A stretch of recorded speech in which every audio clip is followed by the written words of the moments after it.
Muy buenas tardes, queridos hermanos, y bienvenidos otra vez a otra presentación de la teología de la última generación. Y esperemos que el Señor esté con nosotros para recibir una bendición al estudiar su palabra. Pero para comenzar, tenemos una palabra de oración. Oremos.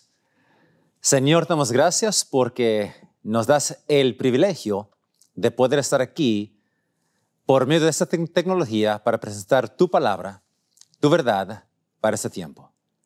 Pedimos, Señor, tu presencia, tu ayuda, tu Espíritu Santo. Lo pedimos, Señor, en el nombre de Jesús. Amén. Esta tarde quisiera comenzar con una pregunta.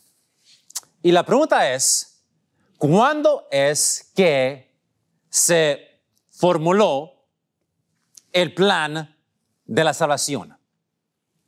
El plan de la redención. ¿Cuándo es que ese plan llegó a la existencia? Bueno, encontramos en 1 de Pedro, capítulo 1, el versículo 18, las siguientes palabras. Aquí dice la palabra de Dios, en 1 de Pedro, capítulo 18, capítulo 1, versículo 18, lo siguiente. Y dice, sabiendo que fuisteis rescatados de vuestra vana conversación, la cual recibisteis de vosotros, vuestros padres, no con cosas corruptibles, como oro o plata, sino con la sangre preciosa de Cristo, como un cordero sin mancha y sin contaminación, ya destinado desde antes de la fundación del mundo. Aquí encontramos que el plan de salvación fue establecida, formulada, creada, la palabra que podemos usar, desde antes de la fundación del mundo. En las edades de la eternidad pasada, la deidad formuló este plan. Y nosotros conocemos la historia de la caída de Satanás. Él se rebeló contra su creador, fue echado del cielo y llegó a esta tierra. Pero aquí hay otra pregunta que tenemos que hacer. Y la pregunta es, ¿cuándo fue que Satanás se dio cuenta de que tal plan existía? ¿Cuándo se dio cuenta Satanás de que había un plan de salvación, un plan de redención? Bueno, él se dio cuenta en Génesis 3, versículo 15.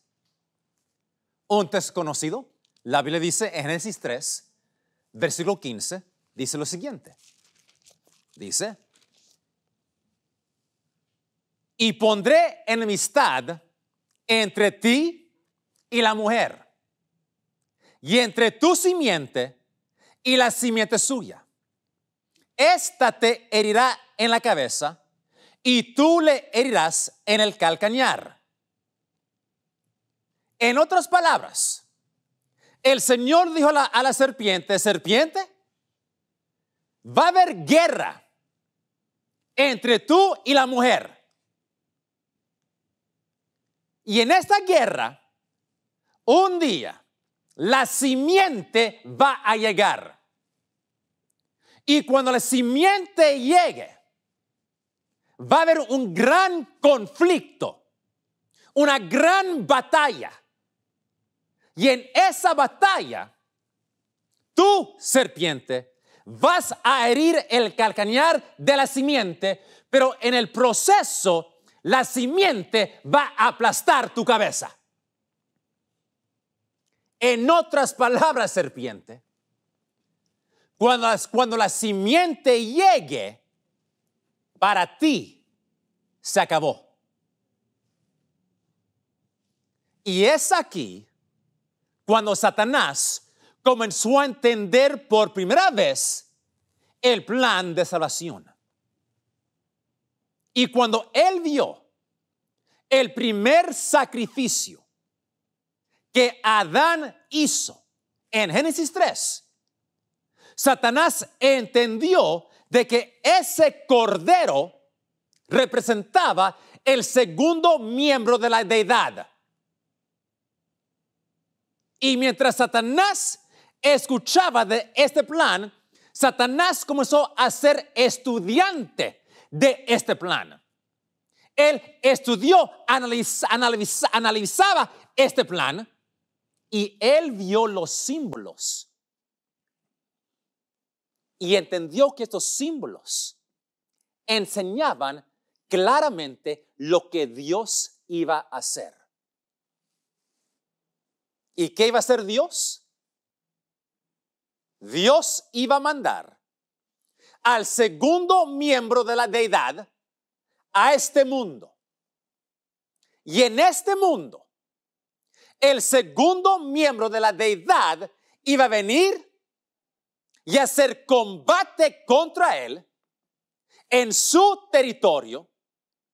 El creador, el rey del universo, iba a venir a invadir su dominio, a hacer guerra contra él y rescatar lo que él había obtenido por engaño. Pero mientras Satanás entendió cómo esto iba a ocurrir, cómo Dios iba a hacer esto, él inmediatamente comenzó a atacar el corazón del plan de salvación. Un plan que él odia. Un plan que él quiere destruir y pervertir. Y desde el comienzo, él comenzó un ataque contra este plan y ese ataque continúa hasta este día. Pero ¿cómo es que Satanás hizo esto? Bueno, primero tenemos que hacer otra pregunta. Y la pregunta es, ¿cuál es el corazón del plan de salvación? ¿Cuál es el corazón de este plan que Satanás tanto odia y tanto quiere destruir? ¿Cuál es ese corazón de este plan? Bueno, nosotros leemos en 1 Timoteo, capítulo 3. 1 Timoteo, capítulo 3, y hay que ir al versículo 16. Y aquí dice la palabra de Dios. E indiscutiblemente grande es el misterio de la piedad. Dios fue manifestado en carne, justificado en el Espíritu, visto de los ángeles, predicado a los gentiles, creído en el mundo, recibido arriba en la gloria. Pero aquí está el corazón de este plan. Dios fue manifestado en la carne. Si Dios no se hizo carne, no hay plan de salvación. Si Dios no fue encarnado, el ser humano no tiene ninguna esperanza de ser salvo. El corazón del plan de salvación es que Dios, el Dios creador del universo, Él fue manifestado en carne. Sin eso, no hay plan. Y cuando Satanás escuchó este plan, y él vio el primer sacrificio, él entendió que Cristo iba a ser ese sacrificio. Pero para poder ser ese sacrificio, Cristo primero tuvo que hacerse carne. Tuvo que ser encarnado. Y ese es el plan, o el corazón del plan de la salvación. El misterio de la piedad. Dios fue manifestado en carne. En Juan 1:1, un texto muy conocido, dice: en el principio era el verbo era con Dios y el verbo era Dios. Este era en el principio con Dios. Todas las cosas por Él fueron hechas y sin Él nada de lo que es hecho fue hecho. 14 dice: y aquel verbo fue hecho carne y habitó entre nosotros. Y aún el libro de Juan, el Evangelio de Juan, fue escrito para enseñar, probar que Jesús es Dios, pero que también es Dios en la carne. Todo el libro enseña eso. Por ejemplo, Juan 5. En Juan 5, versículo 14, dice: después la halló Jesús en el templo y díjole: he aquí, has sido sanado, no peques más porque no te venga alguna cosa peor. Él se fue y dio aviso a los judíos que Jesús era el que le había sanado. Y por esta causa, los judíos perseguían a Jesús y procuraban matarle porque hacían estas cosas en sábado. Y Jesús les respondió: mi Padre hasta ahora obra y yo obro. Entonces, por tanto, más procuraban los judíos matarle, porque no solo quebrantaba el sábado, sino que también a su Padre llamaba a Dios, haciéndose igual a Dios. Así que Jesús se hizo igual a Dios porque Él es Dios. Juan 8. Encontramos lo siguiente. Y hay que ir comenzando aquí en versículo 53. Dice aquí: si yo me glorifico a mí mismo, mi gloria es nada. Mi Padre es el que me glorifica, el que vosotros decís que es vuestro Dios. Y no lo conocéis, mas yo lo conozco. Y si dijere que no lo conozco, seré como vosotros mentirosos. Mas le conozco y guardo su palabra. Y escuchen, dice aquí: Abraham, vuestro padre, se gozó por ver mi día, y lo vio, y se gozó. Dijeron entonces los judíos: ¿aún no tienes 50 años y has visto a Abraham? ¿Quién crees que eres? Y Jesús dijo: de cierto os digo, antes que Abraham fuese, yo soy. Tomaron entonces piedras para tirarle, mas Jesús se encubrió y salió del templo, y atravesando por medio de ellos se fue. Aquí Cristo declaró: yo soy.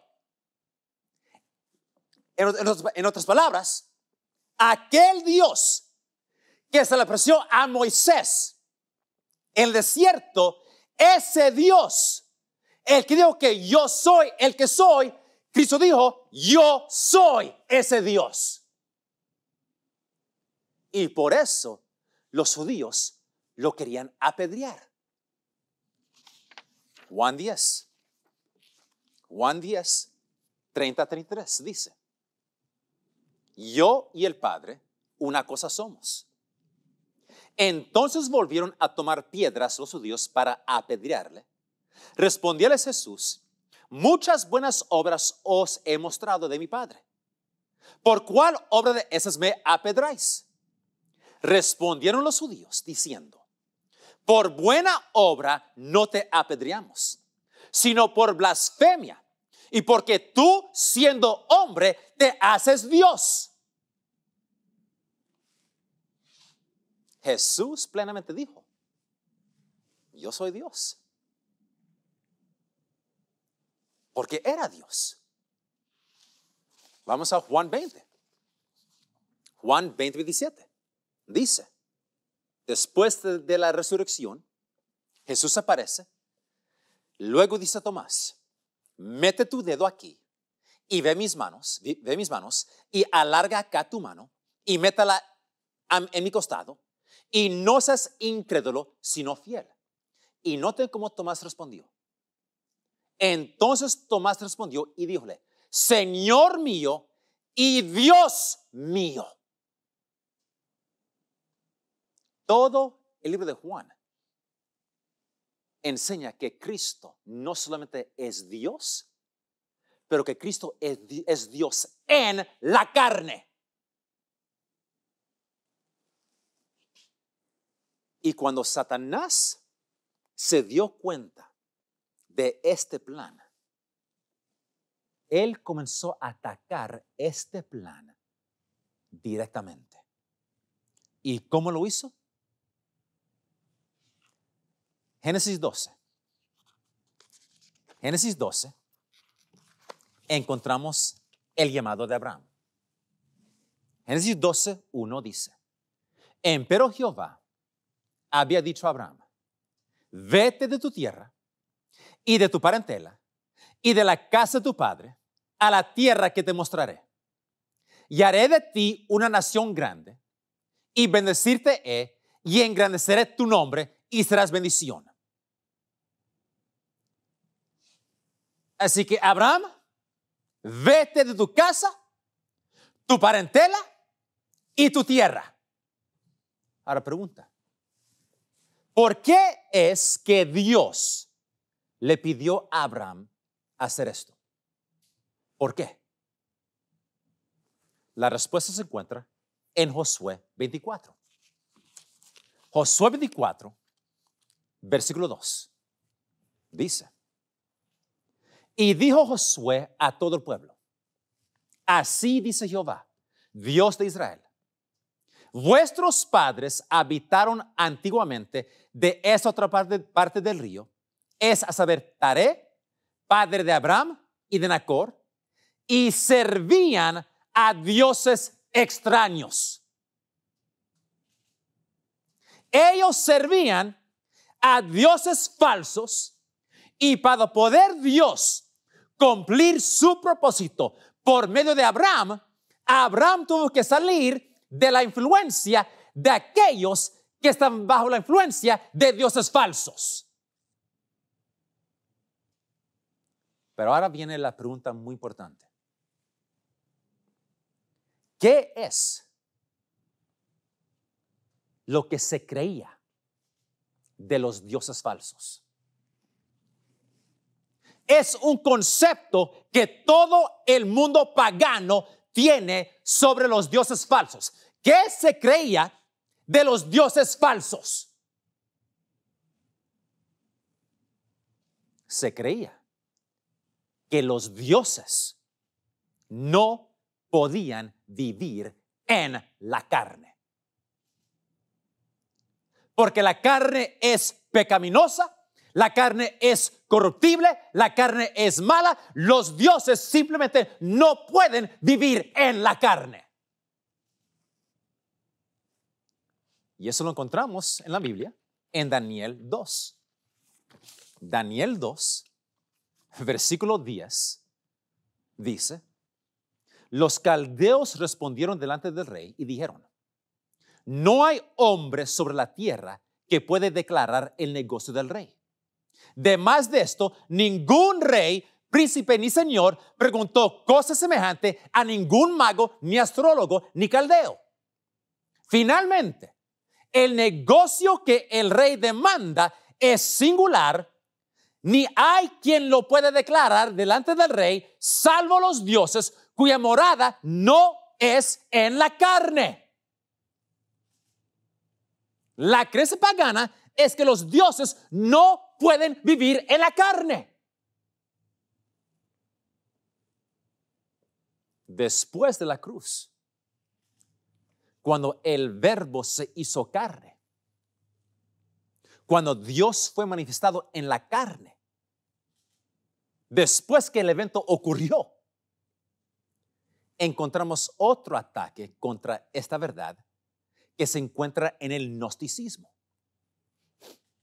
El gnosticismo enseña que Dios solamente apareció en un cuerpo, pero realmente no era Él. Y Juan, él comienza a desenmascarar esta mentira en su epístola. Primero de Juan, capítulo 1, versículo 22 dice, ¿quién es mentiroso? Sino el que niega que Jesús es el Cristo. Este tal es anticristo y niega al Padre y al Hijo. Pero noten que agrega Juan en 1 de Juan, capítulo 4, versículo 1.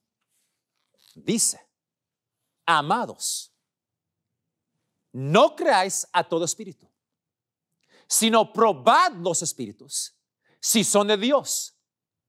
Porque muchos falsos profetas son salidos en el mundo. En esto conoced el Espíritu de Dios. Todo espíritu que confiesa que Jesucristo es venido en carne es de Dios. Y todo espíritu que no confiesa que Jesucristo es venido en carne no es de Dios. Y este es el espíritu del anticristo, del cual vosotros habéis oído que ha de venir y que ahora ya está en el mundo. Segunda de Juan, versículo 7, dice, segunda de Juan 7, porque muchos engañadores son entrados en el mundo, los cuales no confiesan que Jesucristo ha venido en carne. Este tal es engañador y el anticristo. Ahora, hay que ser muy directo esta tarde. El que dice que Cristo no vino en carne es anticristo. Ahora pregunta, ¿quién es el anticristo de la profecía? ¿Quién? En forma directa, entendemos que es el papado, el sistema papal. Pero ¿qué enseña el papado concerniente a Cristo y su carne? Acuérdense, Satanás odiaba el hecho de que Cristo iba a venir a desafiarlo en su territorio y ser victorioso. Y la primera cosa que él hace es causar al mundo pagano entero en creer que los dioses no pueden vivir en la carne, reconociendo que el único Dios verdadero iba a ser precisamente eso. Y cuando lo hizo, cuando Dios fue encarnado y fue victorioso, Satanás ahora tuvo que hacer dos cosas para cubrir su espalda. Número uno, Él nos tiene que convencer que Cristo no vino en nuestra carne. Y número dos, en hacer eso, Él va a demostrar que nosotros no podemos vencer como Cristo venció, porque Cristo era diferente. Tenía otra carne. ¿Y cómo fue esto? ¿Cómo se hizo esto? Bueno, aquí entra un teólogo llamado Agustín, que vivió más de 1500 años atrás, un teólogo muy influencial. Y él inventó dos doctrinas. La primera es el pecado original. ¿qué es pecado original? En forma muy breve, pecado original enseña que nosotros nacemos pecadores, culpable del pecado de Adán. Somos pecadores no porque pecamos, pero somos pecadores simplemente porque nacimos pecadores. Y el simple hecho de que yo nací, ese hecho me condena al infierno. Ahora, esta doctrina tiene palabras teológicas grandes y se le pones flores y se hace sentir muy bonita esa doctrina, pero cuando le quita todo eso, eso es la doctrina del pecado original. Nacimos pecadores, condenados al infierno. No porque pequé, pero porque nací.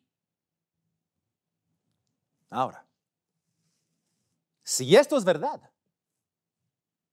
entonces hay un problema. Porque no nació Jesús. Entonces Jesús es un pecador condenado simplemente porque nació.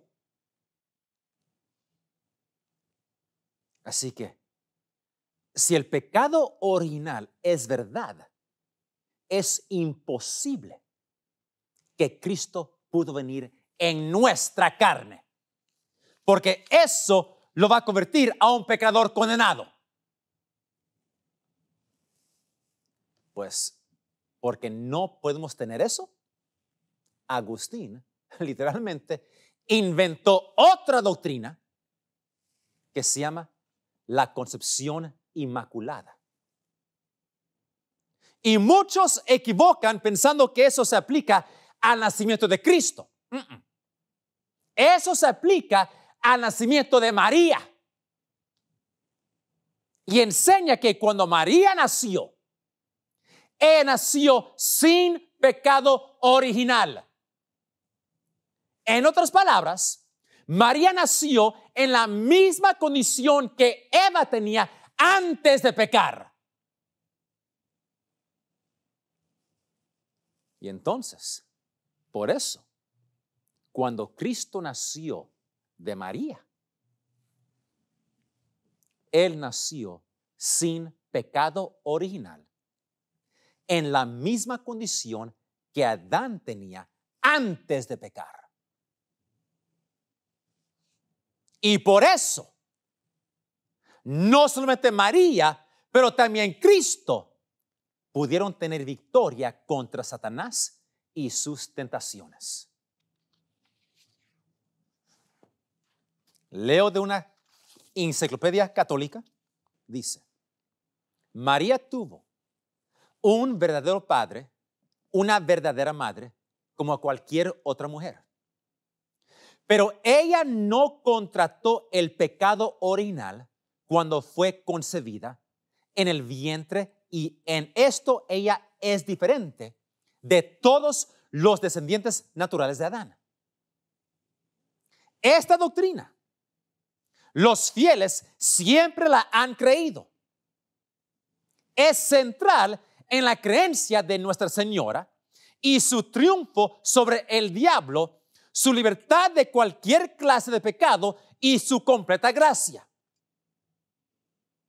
El pasaje de Génesis 3:15 se aplica a María y es interpretada en el sentido de que ella triunfó completamente sobre el diablo, y para hacer esto, ella tenía que estar completamente libre de los efectos del pecado de Adán. ¿Captaron eso?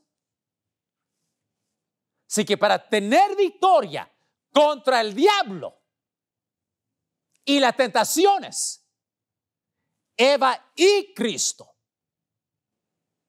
tuvieron que estar completamente libres de los efectos del pecado de Adán. Y esto es la razón por la cual niños, infantes, bebés son bautizados Porque en un tiempo, en la Edad Media, cuando la mortalidad infantil era muy alta, si un bebé de 2 meses muere, ese bebé es condenado al infierno por toda eternidad. ¿Por qué? Porque ese bebé tenía pecado original. Y por eso, ese niño, ese bebé, fue bautizado lo más pronto posible, porque si muere, va a ser salvado. Porque el bautismo quita el pecado original. Todo esto es completamente antibíblico. Herejías. Pero pregunta, ¿por qué es que Satanás quiere completamente destruir esta verdad bíblica de que Cristo vino en nuestra carne? Mayormente por dos razones. Número 1, Él quiere causarnos creer que nosotros no podemos vencer como Jesús venció. Y número 2, para cubrir su espalda. En otras palabras, Satanás no tolera el hecho de que Cristo vino a este mundo en nuestra carne, en nuestra naturaleza caída, e hizo guerra contra Satanás y nunca pecó. Esa verdad es un estorbo para Satanás que nosotros ni nos podemos imaginar. Le molesta. Y para tratar de quedar bien, porque él perdió. Y los que pierden tratan de hacer excusas por la razón por la cual perdieron. Bueno, pues esto pasó, esto lo siguiente pasó, esto pasó.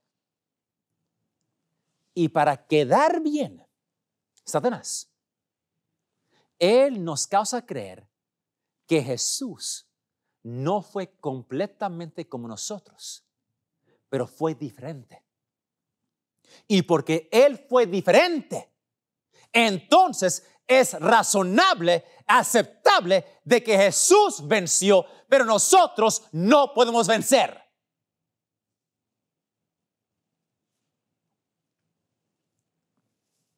Ahora, tenemos que recordar, hermanos, que Cristo vino a esta tierra por más de una razón.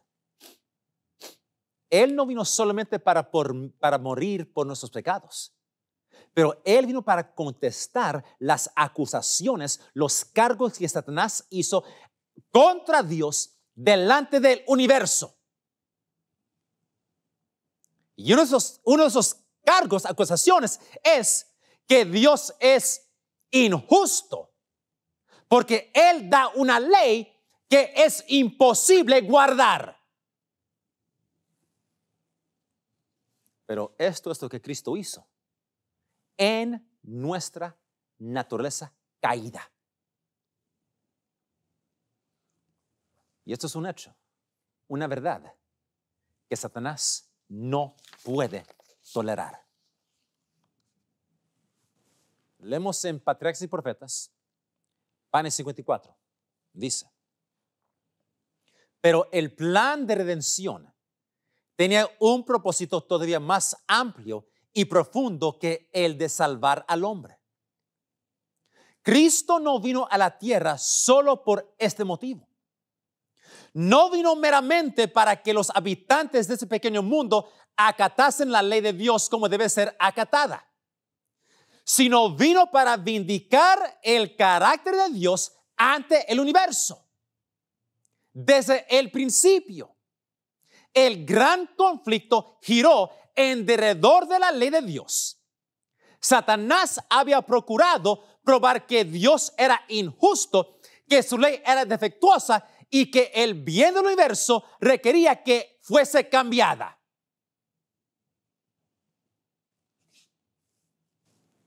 ¿Para qué vino Cristo? Para vindicar el carácter de Dios. Y el gran conflicto es alrededor de la ley de Dios. Una ley que Satanás dijo que no se puede guardar. Ahora, hermanos, esto es muy simple. Si nosotros creemos que el pecado es inevitable y que no podemos vencer el pecado completamente, ¿estamos de acuerdo con quién? ¿Con Dios? Estamos de acuerdo con el padre de las mentiras. Mensajes selectos. Tomo 1. 295. Dice: después de la caída del hombre, Satanás declaró que los seres humanos habían demostrado ser incapaces de guardar la ley de Dios y procuró arrastrar consigo al universo en esa creencia. Las palabras de Satanás parecían ser verdaderas y Cristo vino para desenmascarar al engañador. La majestad del cielo se hizo cargo de la causa del hombre y con la misma ayuda que puede obtener el hombre, resistió las tentaciones de Satanás, así como el hombre debe resistirlas. Wow. Esta fue la única forma en la cual el hombre caído pudo convertirse en participante de la naturaleza divina. Otra vez, si creemos que el pecado no se puede vencer, estamos diciendo que Satanás tiene razón y que Dios está mintiendo.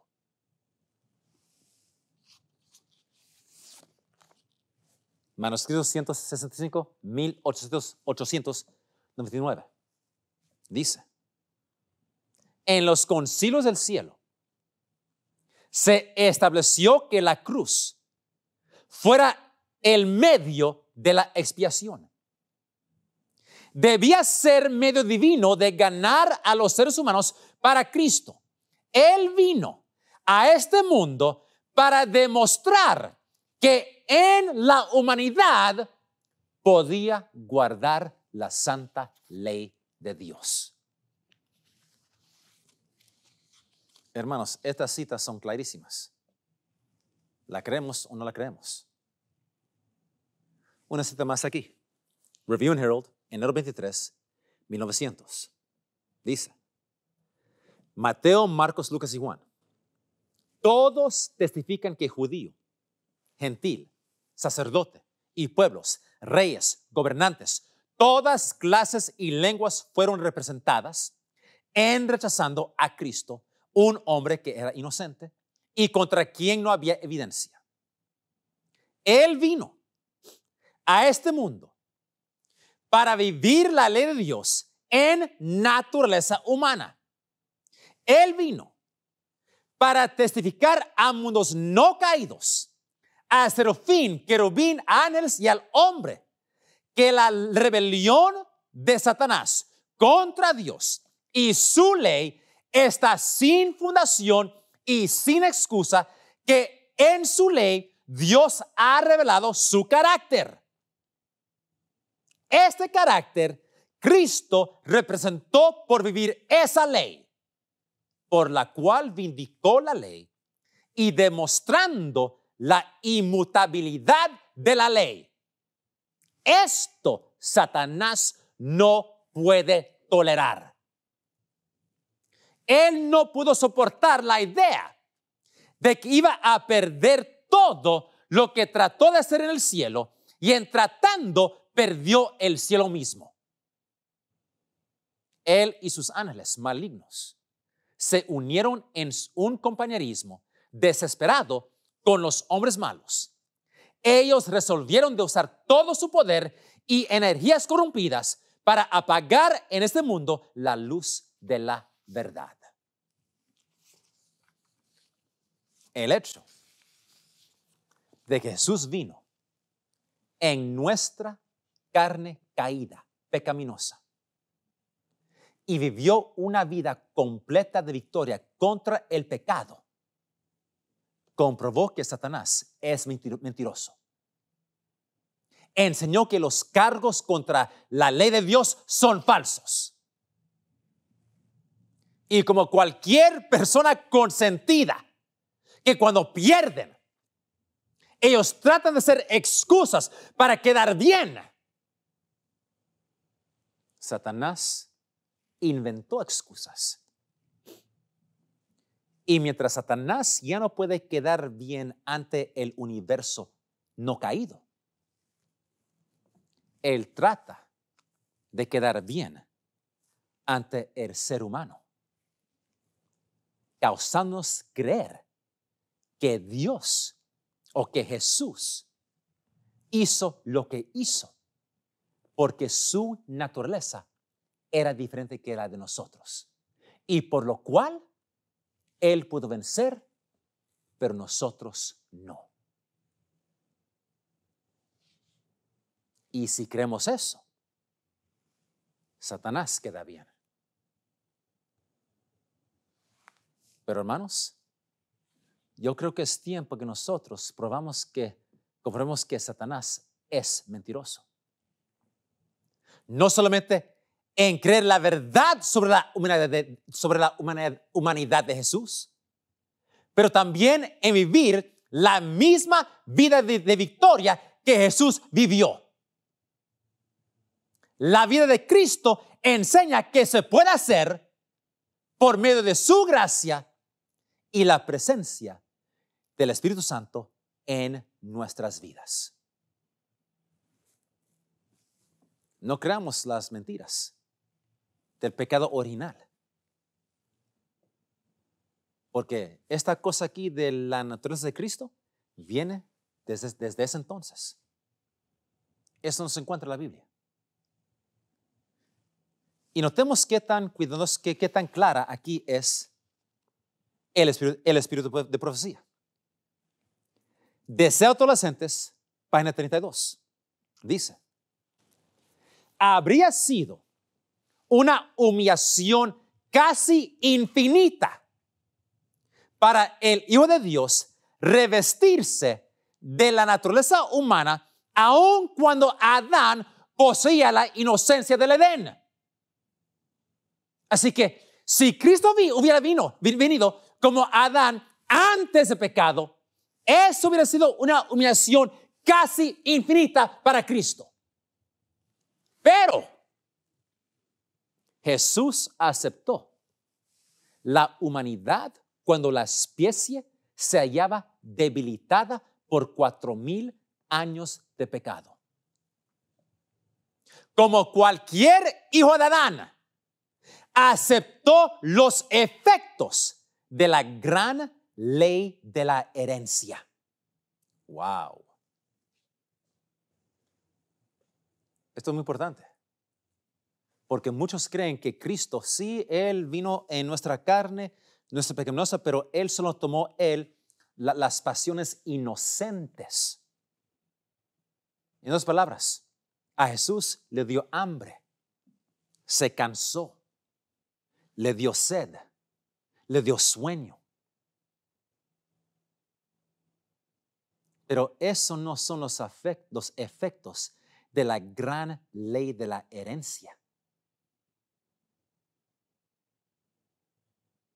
Nosotros recibimos de nuestros padres una herencia pecaminosa. Somos tentados de dentro. Cristo aceptó esos efectos. No solamente que le dio hambre, sed, se cansó, le dio sueño. Él aceptó los efectos de la gran ley de herencia como nosotros. Dice, mas Él vino con una herencia tal para compartir nuestras penas y tentaciones y darnos el ejemplo de una vida sin pecado. Otra cita. página 92 de Sus Adolescentes. Dice, muchos sostienen que era imposible para Cristo ser vencido por la tentación. En tal caso, no podría haberse hallado en la posición de Adán. No podría haber obtenido la victoria que Adán dejó de ganar. Si en algún sentido tuviésemos que soportar nosotros un conflicto más duro que el que Cristo tuvo que soportar, Él no podría socorrernos. Pero nuestro Salvador tomó la humanidad con todo su pasivo. Se vistió de la naturaleza humana con la posibilidad de ceder a la tentación. No tenemos que soportar nada que Él no haya soportado. Y gloria a Dios por eso. Él nos dio el ejemplo que podemos seguir y tener victoria contra el pecado como Él la tuvo. Y hermanos, yo no sé, pero para mí, eso es buenas noticias. Buenas noticias. Gloria a Dios por esto. Y no entiendo por qué hay tantos conflictos de esto. Amamos tanto el pecado que queremos creer que no se puede vencer.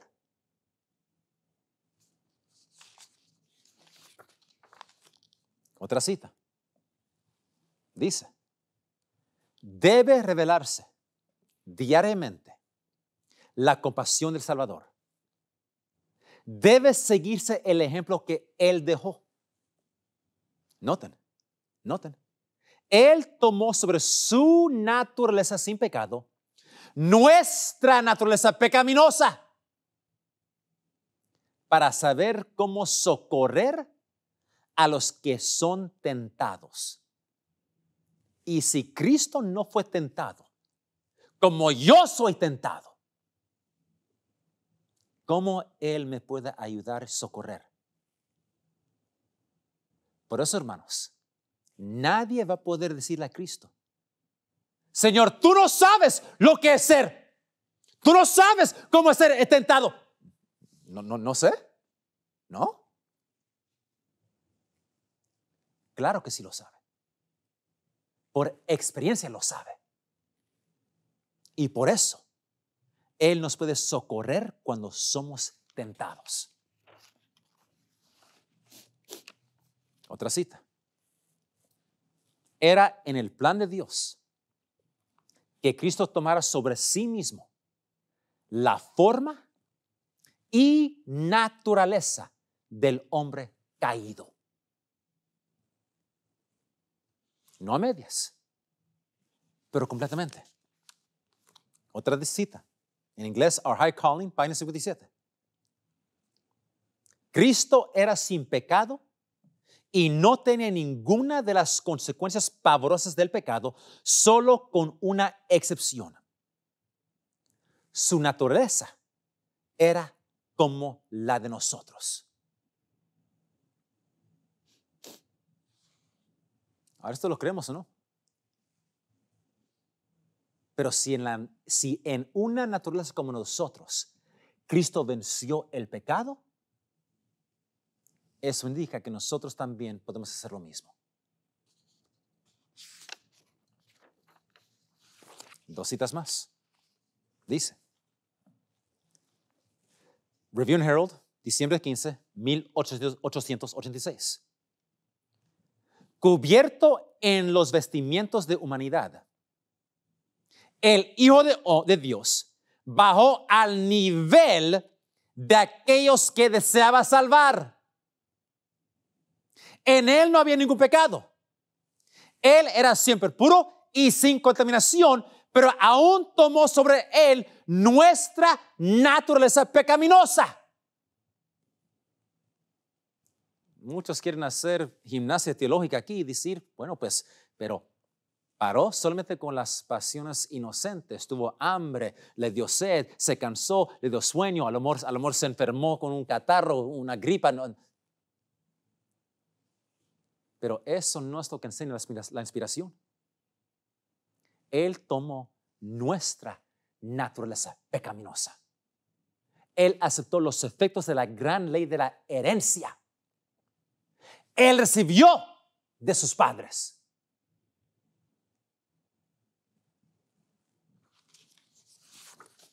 Y aquí tenemos una cita tremenda. Y esto vamos a, pues, en el siguiente tema, ver algo aquí. Pero aquí dice, cumplidos siglos 607. Ahora, mientras que nuestro gran sumo sacerdote está haciendo propiciación por nosotros, debemos tratar de llegar a la perfección en Cristo. Nuestro Salvador no pudo ser inducido a ceder a la tentación ni siquiera en pensamiento. Satanás encuentra en los corazones humanos algún asidero en que hacerse firme. Es tal vez algún deseo pecaminoso que se acaricia por medio del cual la tentación se fortalece. Pero Cristo declaró al hablar de sí mismo: viene el príncipe de este mundo, mas no tiene nada en mí. Satanás no pudo encontrar nada en el Hijo de Dios que le permitiese ganar la victoria. Cristo guardó los mandamientos de su Padre y no hubo en él ningún pecado que Satanás pudiese sacar ventaja. Y escuchen, esta es la condición en que deben encontrarse los que han de poder subsistir en el tiempo de angustia. Wow. Ni en pensamiento pudo Satanás causar a Cristo pecar. Y esa es la condición que la última generación que va a subsistir en el tiempo de angustia, esa es la condición que tenemos que tener. Digo tenemos porque yo creo que realmente el tiempo es corto y vamos a tener esa experiencia. Hermanos, estas citas son claras. ¿La creemos o no? Y es lamentable que la influencia de Agustín ha llegado a la iglesia en la creencia del pecado original, de que Cristo tuvo una diferente carne que nosotros, o que la encarnación lo más fue hasta un punto. Pero eso no es lo que enseña la inspiración. Última cita. Dice, Science of the Times, mayo 28, 1894. Antes del desarrollamiento final de la obra de la apostasía, habrá confusión de la fe. No habrán ideas claras y definitivas sobre el misterio de la piedad. Antes de la obra final de la apostasía, va a haber confusión sobre este tema. Y hoy lo estamos viendo. Pero hermanos, la palabra de Dios, los testimonios son clarísimos. No hay razón por la cual estar confundidos. Cristo es Salvador y nuestro ejemplo. Y por su ayuda y gracia podemos seguir y vivir de acuerdo a ese ejemplo. Que el Señor nos bendiga.